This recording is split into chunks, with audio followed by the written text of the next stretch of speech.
Welcome everybody to the best podcast in the world. This is the Strength and Skills podcast. My name is Nick Tibuzek, and with me, there's the only Don in a podcast ever, Don Rado Bosic. Hello. The Don just got an upgrade, or I don't know if this is an upgrade, but yeah, it's just a mustache now. So now I'm truly a Don. So. I think that's very Donish. Thank you. I like it. I like it. For all the YouTube guys, do you like it too? Please put it in the comments. Make it grow the mustache. I love that. All right. Today's topic is also a very Don-like topic because when you have it, you are definitely closer to being a Don. We are talking about big arms, big arms. How to build that up with calisthenics? Well, first of all, this is probably going to be the most important episode we've ever done. Yeah. As I like to think of the arms being the most important muscle group. Share this one. That's the thing. If you don't have arms, you don't have arms. Imagine that. Having skinny arms is like that's just a problem. That's just a problem. You know the saying from Andy that the biceps is the window to the soul. And he's right with that. That's a fact. So let's get it on with this one. So as you already mentioned it, I think we have to go into a little bit of anatomic stuff because meanwhile, after this hypertrophy series, everybody should know there are some classic things that we always have to think of building muscle, like the metabolic stuff and mechanical tension and stuff like that. But today we dive into biceps and triceps, how to actually make them really work. And I think we're going to nerd a little bit here, and I love to be like that. So we should go into the anatomy of the triceps. Let's talk about it. So what would you say? How do you see the biceps, and what do we have to think of when we think of the biceps? Yeah, so just as you noted, like knowing the anatomy behind the muscle is going to allow you to actually train the muscle because you want to train it in its function. And then again, if you know the specifics of that anatomy, it will also allow you to tackle the muscle in more depth. So going from something like, okay, I'm just doing bicep curls for the biceps because I know that's like the exercise for it. If you know that the bicep has other functions, not only in the elbow, but also in the shoulder, for example, you'll be able to kind of tackle these little things if you notice, okay, one of my parts of the biceps is lacking. So when it comes to the biceps anatomy, I mean, it's a pretty straightforward muscle. It's a small muscle. It's actually going from the shoulder, attaching to the elbow. And we have two heads of the biceps, being the short head and the long head. And you can imagine this like these two parts, the short head being on the inner side, so the closer to the body side, and the longer head being from the outer side of the body. And why it's called a long and a short head is just because of the tendons that go out of the shoulder. You can see that the long head actually has a longer starting point than the short head, and that's the only reason for it. In many pictures, you can actually see that the short head kind of looks bigger than the long head, which is kind of counterintuitive and makes some people confused, but it's actually the opposite. That's pretty much straightforward and on point, sir. So actually, when we look at the two heads, when we look into the function, do we have any differences on how we actually target them? Yeah, so I mean, when you look at the bicep muscle itself, its main function is to flex the elbow and to supinate. And then within these two heads, you can see different functions. For example, the longer head, which as noted is on the outer side, is automatically going to be connected with the abduction of the arm, so bringing the arm on the side. And the shorter head has another function, being the anti-version, actually bringing the arm up front in front of the body. And these 2 points are going to be important in us actually kind of wanting to go into more depth on how to target these a bit more specifically. But let me know if I missed out on something. the functions.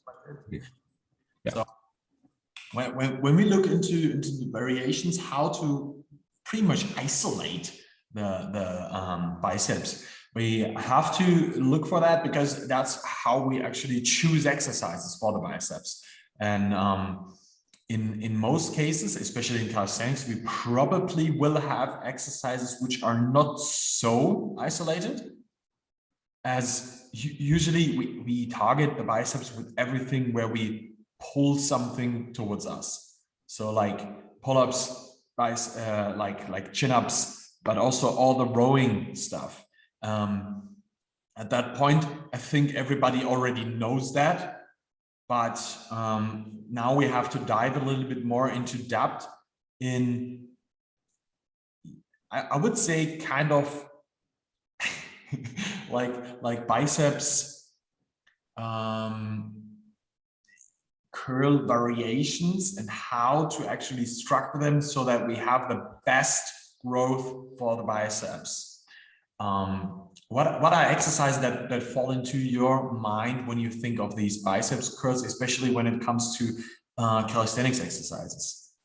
For example, like if you ask me, pretty much two movements that you're probably going to need. I mean, with calisthenics, you are a bit limited when it comes to bicep curls variations, and they're mostly done on rings, as rings kind of give you that freedom to move in a different way in comparison to a bar.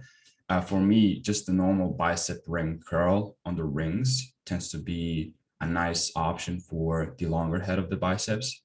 So having the arm up at around of a 90-degree angle in this anti-verse state, and from there just doing this bicep curl motion whilst maintaining a high elbow angle is going to train the biceps, obviously in its function, but it's also going to train the longer head of it, as the shorter head doesn't have to work so much because its function of this anti-version is already kind of shut off, and that's why it has less work to do.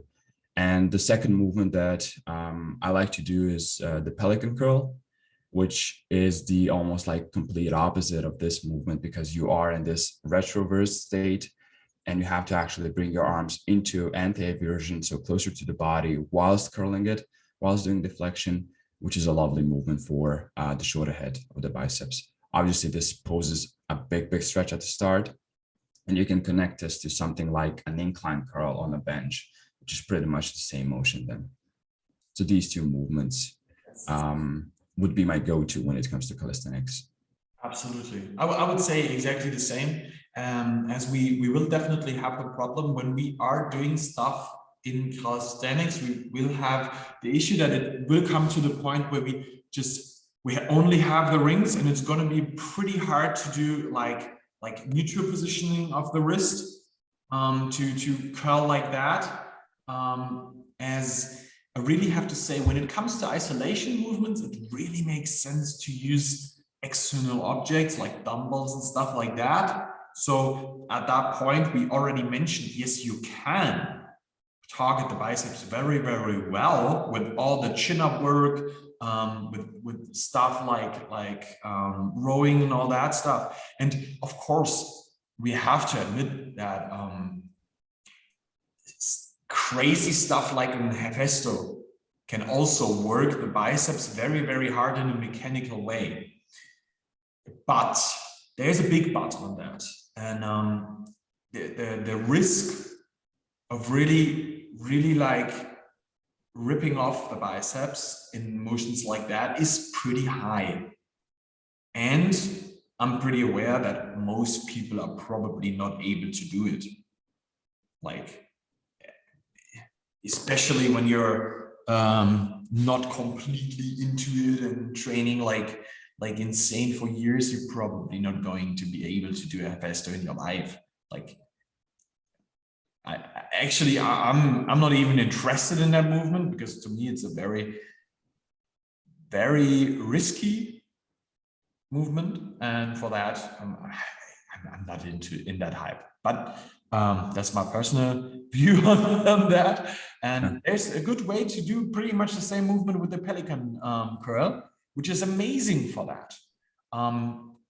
what do we have to look for also is something that a lot of people don't have in mind. It's this punctum mobile, punctum fixum thing. And I think that's going to be a little bit interesting because it's something that's not completely backed up with science, but already a little bit. So there is a tendency into that. And this is a little bit nerdy, I would say, when we come into this, because that's something where we have to look for. So to make that clear in the beginning, the punctum mobile is the thing that you move, and the punctum fixum is the thing that sticks pretty much in the same position all the time. So as an example, when we are doing like ring curls, pretty much the wrist and the elbow stays pretty much in the same position.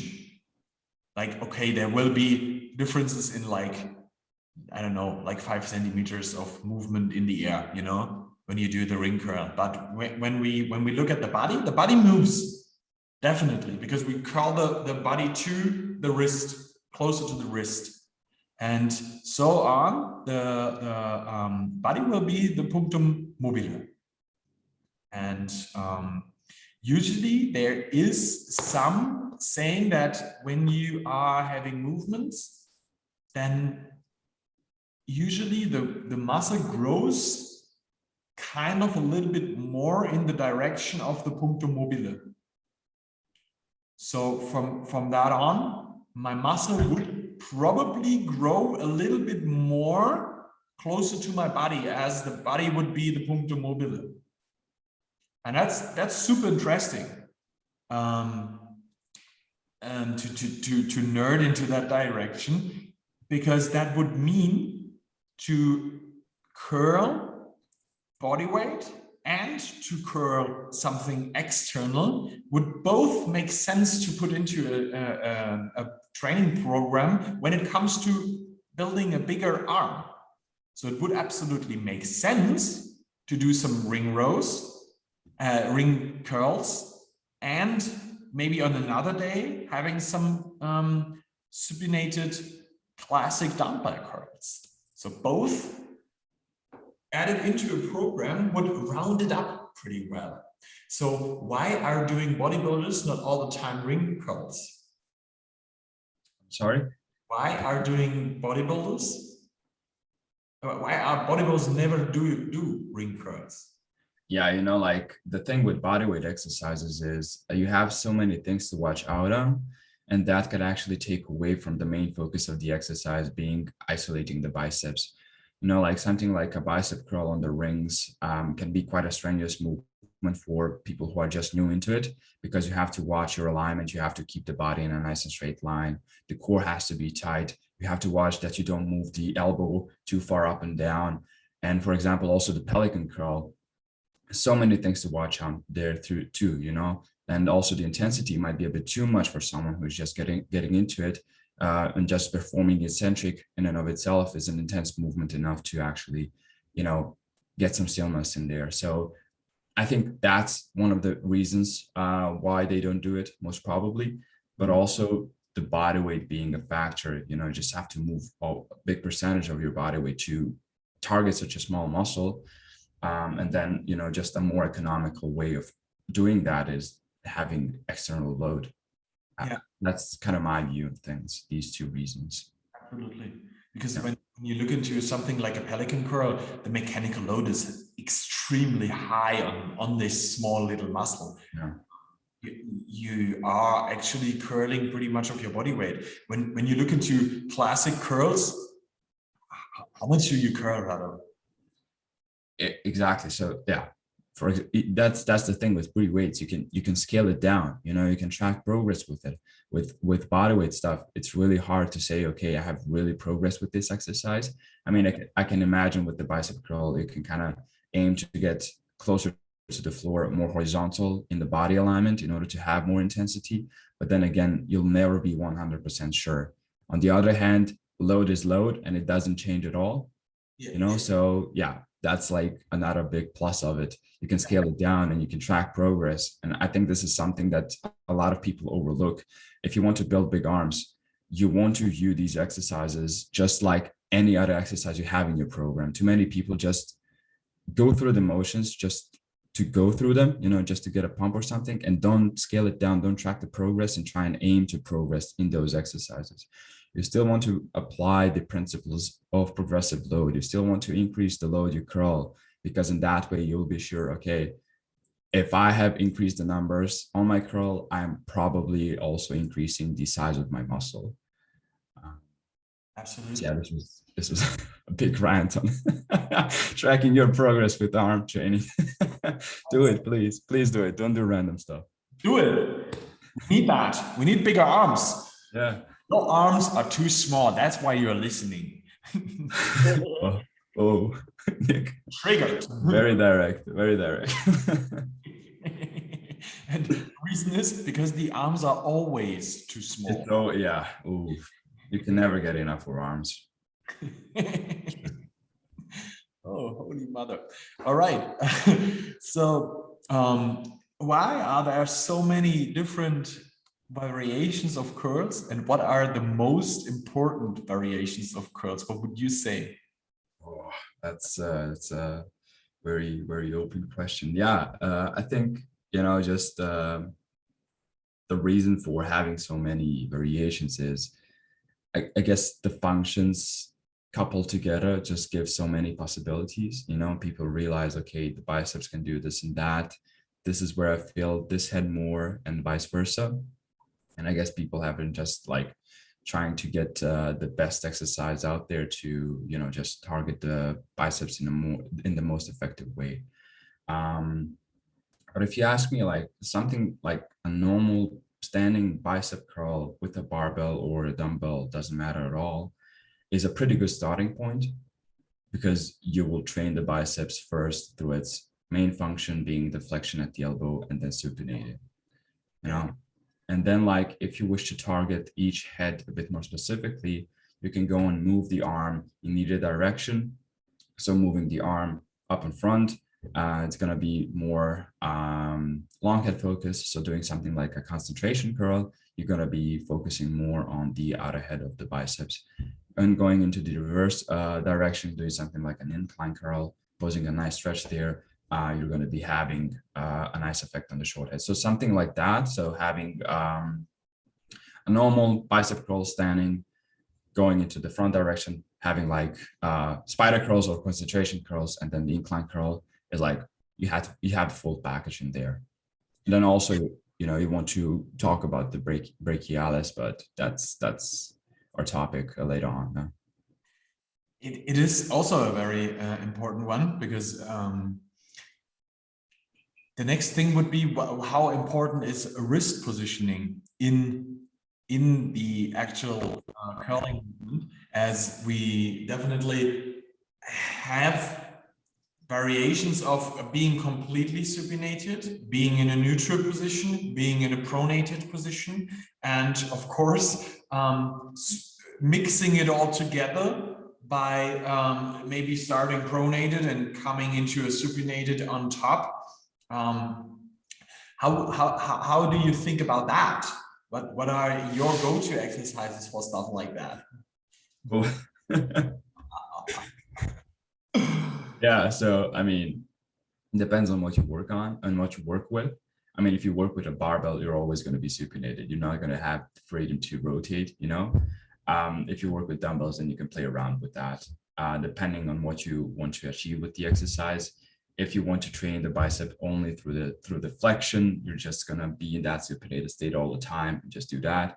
If you want to target more of the supination aspect of it, you're obviously going to introduce supination movements and move the wrist from a more neutral position to this rotation as you come closer to the top. That's pretty much it. What's your take on that? I would say it's pretty interesting to have these things in mind. And also, because of health reasons, I would always rotate stuff like that through the year. So we already have this punctum mobile, punctum fixum thing. Now we are having rotations of the wrist in here. And you mentioned before the elbow positioning through curls. So having the elbow a little bit more up, having the elbow a little bit more down is targeting the biceps always a little bit different. So everybody already had some takeaways from here. So now we're talking a little bit more into the wrist positioning. So when we look into that stuff, one of the best ways, from my opinion, to really bring mechanical, like tension into the curl would be, of course, the Scott curl, which is pretty much you lay your arm on something and then really extend the arm fully. And coming from there, which is bringing a lot of tension on the biceps, especially as you are really in a stretched positioning. And especially the beginning will be extremely hard. Later on, it's going to be a little bit easier for you, but the stretched position will be very, very hard. Another exercise would be the classic hammer curl, which is also always an exercise where people can usually go pretty heavy. Why is that so? And how would you actually use these exercises? So the reason why people can go heavy on hammer curls is, I think, because together with the biceps flexing the elbow, I mean, obviously you don't have the supination anymore, which takes away a lot of the work that the bicep has to do, and you only have this pure flexion at the elbow happening. Together with the biceps, the brachialis is also going to be really dominant in there, and it's going to help out a lot. And because of that, the hammer curl is probably going to be a variation where you can pull a bit more load than in the classic curl, and it's also like a pretty more, it's a more straightforward motion, huh? There's just this pure flexion, that's it. And I think that's the reason for it. Would you say it's important to do that to increase performance in pull-ups? Well, that's a really hard question. Like it's hard to say that like curls are gonna directly positively influence your pulling.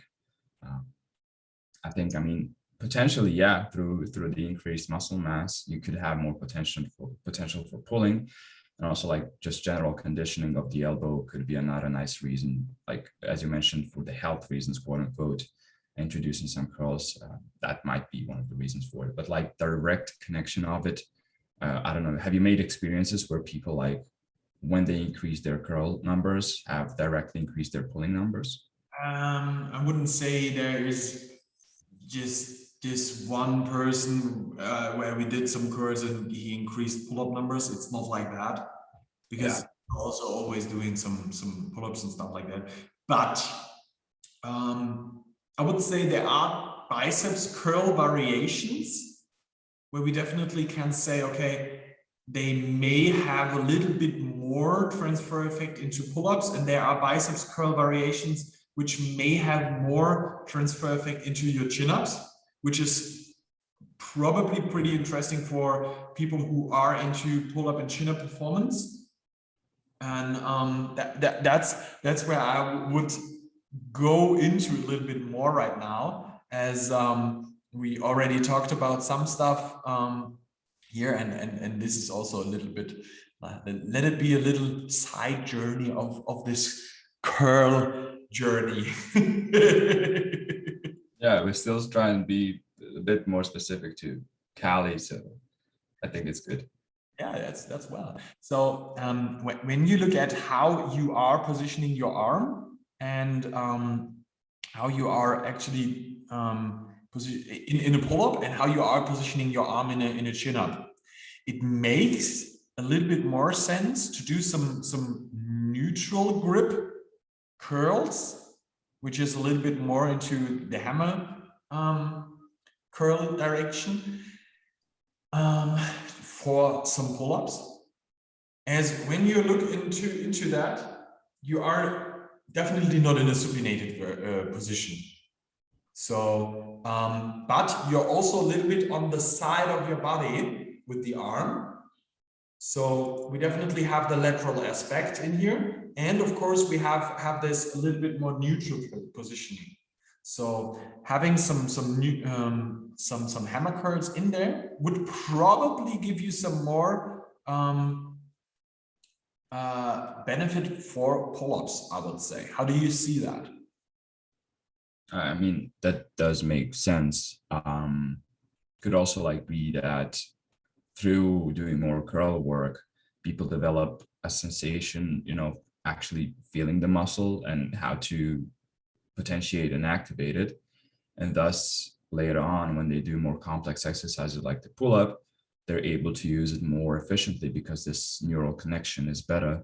And like we know how big of a role the bicep plays in the closing of the pull-up. So I think that might also be like one of the potential benefits of it, just feeling the muscle better and being able to activate it better.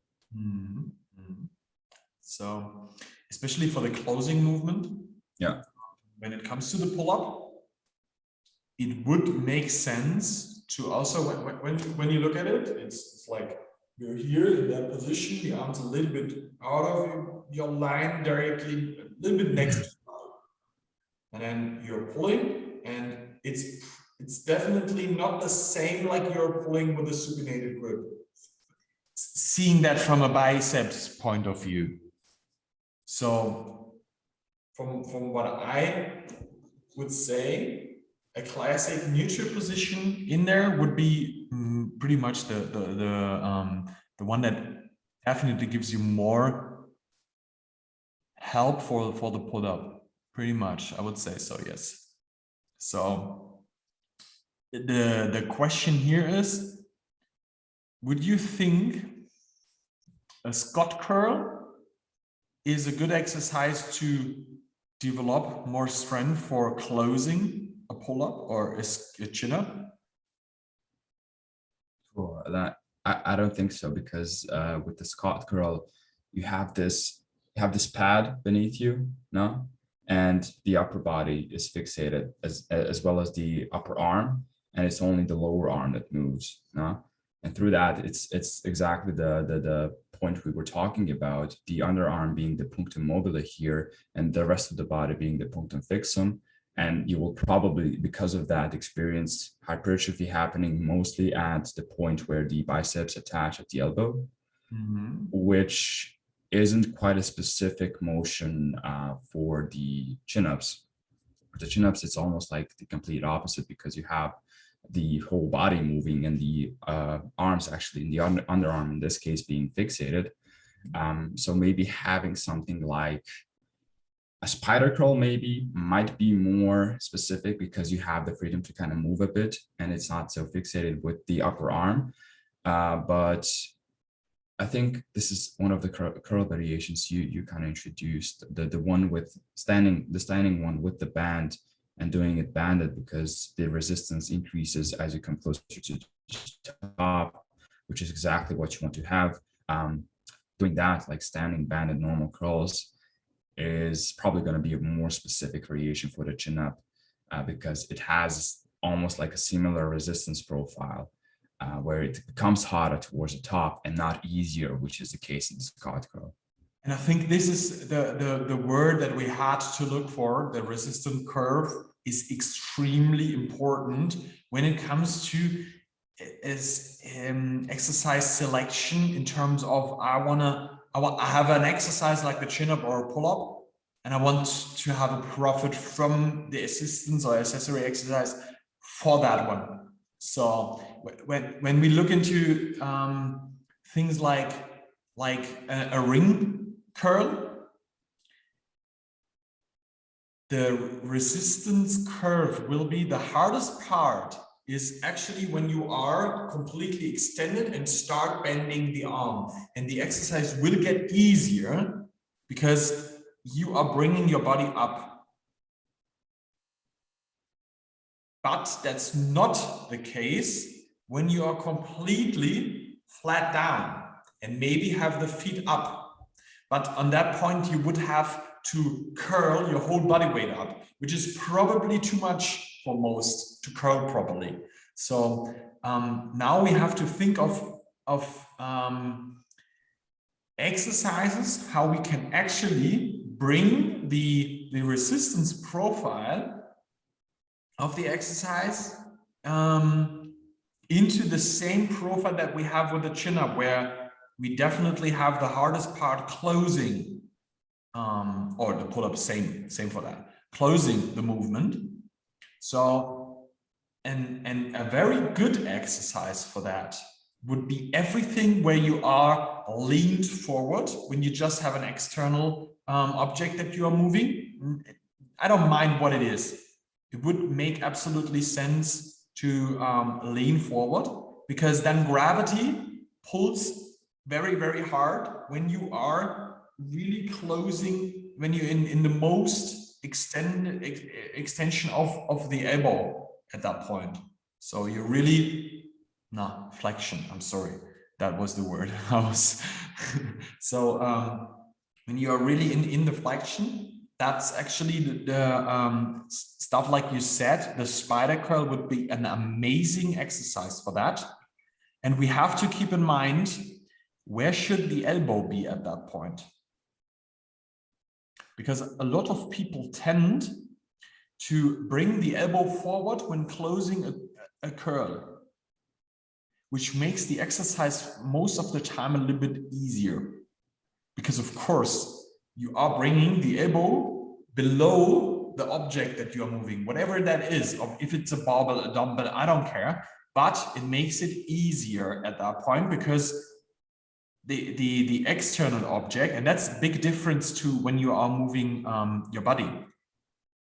And this is getting very interesting now, because when you are moving the body, and of course the elbow has to stay below the bar to bring most force into the movement. But you are curling now the body weight in the end of the movement closer to the bar. And that's something, when we do that with an external object, we make it easier to really bring the power into it. The next thing is, that's getting very interesting.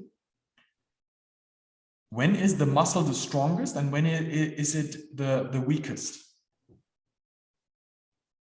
Yeah, so like at the start, obviously the muscle isn't strong because it's lengthened. At the end of the motion, it isn't strong because it's so shortened, and you probably can't use all of the muscle fibers to execute the motion.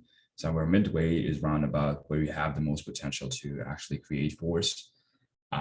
So in the case of the bicep curl, it would be like, somewhere at around 90 degrees, let's say, of elbow flexion. So what we have to aim for, as we usually, when it comes to vertical pulling, we usually have most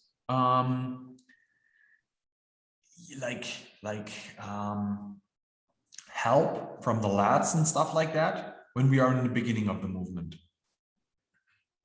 and we have less help from the lats and stuff like that when we're in the end, when we're in the closing movement. So biceps is in a position where it's already very, very shortened, so probably a little bit weaker, and it doesn't get a lot of help from the lats at that point. So we have to bring ourselves into the best mechanical position to actually bring most force into this. And here's the question that is getting very interesting. How do we bring in the right curl variation before we have to develop more strength in that position? And the next thing would be, and this is getting pretty interesting for all the pullers out there, where should we position the elbows? What do you say? Well, it's yeah, so I would say that you don't want, in the chin up, you don't want the elbows to drive behind the body. You want to maintain an almost like vertical forearm as you pull. If not, maybe even have the elbow slightly in front of the bar, at the start of pulling. And then as you come closer to the top, aiming to maintain this nice and vertical positioning of the forearm, because that's going to ensure, okay, the elbow is directly below the wrist. And in that way, you actually place the lever on the biceps in a really efficient way so that the biceps can work properly. If you bring it too far back, you're obviously, by bringing it back, you're going to shorten it further, and you're going to have less potential to actually contract because you're already in a really shortened position. And to get closer to the top, you won't be able to execute that because you don't have any more range of motion. So yeah, I would say at the start, have a tendency to kind of, a nice cue that I like to use is, imagine you want to push against the elbow. You want to push against the elbow, driving the elbow slightly forward. And then as you come closer to the top, focusing on maintaining this vertical posture of the forearm is probably the best option you can go for.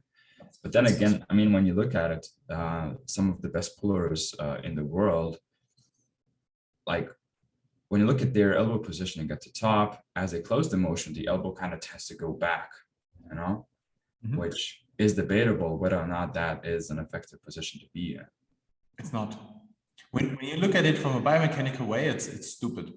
But most people are not aware of it, because it's like, okay, I'm at my max, and I really want to bring my body there, and they bring the head there. But to be in the end, in a long-term game, a little bit more efficient here would absolutely makes sense to keep the elbows below the bar here. And this is extremely important to have that in mind. So the elbow has to stick below the wrist from every view that you have, from the back and from the side. Keep it below the wrist and you're good to go. And because you can just bring more tension into it. It doesn't matter if this is a pull-up or a chin-up. That's it. That's extremely important. So that was a little bit the journey into the pulling thing here, but coming back to the curls. So the resistance curve would absolutely make most sense to, as you already mentioned, having something that is a movement that is not lowering the resistance when you are more in the most flexion. So because then you still have to go through this. The interesting part here is, as we want the muscle to grow mostly in that range, we have to consider that when we are doing stuff like that, maybe with a resistance band, the beginning of the movement will be pretty easy for us doing the biceps curl. And this is something that we have to consider when we are doing this exercise selection, because we also have to do different biceps curl variation, where we also are actually bringing in the muscle fibers into really having good and hard contraction during the rest of the movement. So we have to bring in different variations of the curl when this is actually the thing that we have to look for. So it makes absolutely sense to have some curls with a resistance profile, which is more into the flexion part, but we also have to think of the other curl variations that we can actually bring in there. So it's not like, do this curl variation, it's going to fix all of your problems. So that's a very important one. Exactly, yeah. And maybe an important note, you just won't be able to, yeah, exactly, do all of the curl variations and have them in one training program, you know, like, and you want to kind of almost limit yourself in how much you implement that, because you don't want to have adverse effects and interfering effects with your main work. You know, if your goal is to get stronger on chin-ups or general pulling work, then don't overdo it with everything we mentioned. Just, you know, kind of limit yourself in how much exercises you choose, and try and, you know, experiment with things, see what works, see what doesn't work, and see if that helps you, you know. Absolutely. Yeah. what we do with our clients is rotating stuff like that through the year. Yeah. Having in mind, okay, what do we actually need? Do we actually need the biceps curl right now? In most cases, you just don't need it. And on the other hand, sometimes you definitely need it. So, whoops, I made some destroyment here. Just brought me a little bit out of my line. So we are rotating this through the year and thinking of, okay, what do we actually need? Where are the weaknesses in terms of hypertrophy, in terms of performance?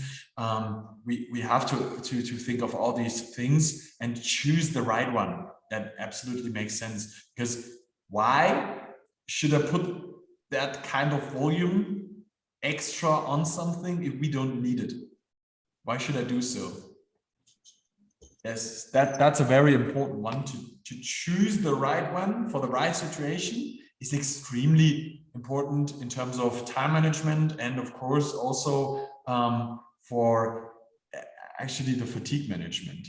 That's an extremely important one, because when it comes to the elbow, a lot of people get elbow pain when they do too much. So we have to consider that into all of that too.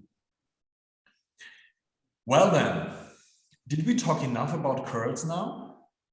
Well, yeah, I think we have. We're gonna round it up at the end and just give some like general like recommendations. I think this was a lot of information to process. Yeah, just so people aren't kind of confused, I think at the end it might be smart to just kind of round it up and say do this and that for this and that.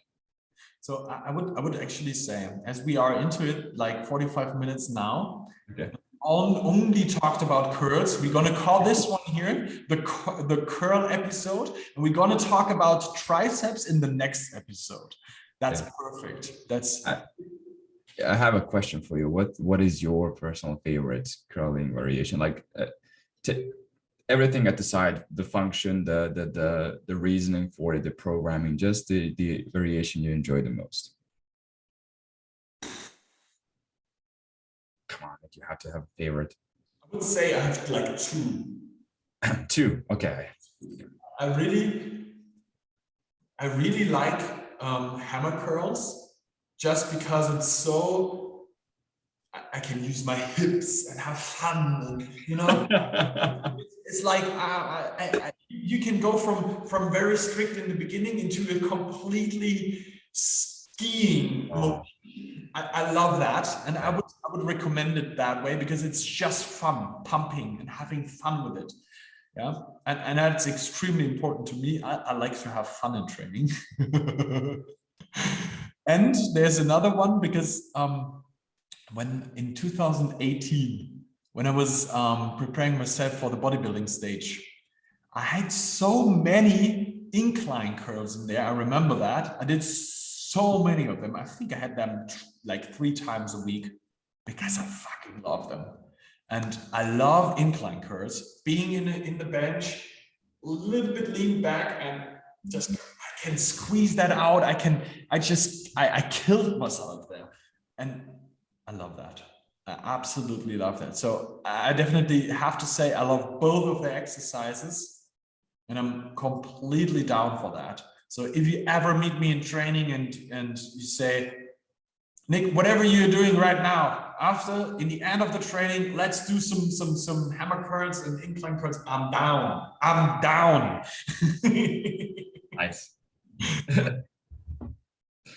So I have to give that question back. What is your favorite one? Yeah, I actually have the same answer with the hammer curl. Like this, for the reasons you mentioned, like how you can start off really strict and then later on just hammer the hell out of yourself, you know, like no pun intended. Schwer und falsch being heavy and wrong, yeah, in English. Like go heavy, don't have strict form towards the end, allow yourself the freedom to do that. It's great fun, especially when you do it with friends, you know, and the pump you get after that is massive. It really is massive. And it's good for the ego, it's good for the ego. Just stake 30 kilos in the hammer curl and smash it. I love that. I love that. What do you have a second one, or is it the only one? The hammer curl is my go-to, honestly. Perfect. Everything else comes below that. I love that. I love that. This is an homage to the hammer curl. This whole episode. So, thank you for listening to this curl episode. If you need help with your curls, then you're free to contact us on the Strength and Skills podcast. Hit us up, shoot us your questions about your curl variation. And if you need, comment below. What's your favorite curl variation? Comment please do that. Comment below. Comment below. What's your favorite curl variation? Bring it on. Thank you for listening, and catch you in the next episode. Have a good one, and get some pump with some hammer curls. Actually, do some hammer curls and tag us in your story. Thanks a lot. Yeah. Do so. See you in the next one.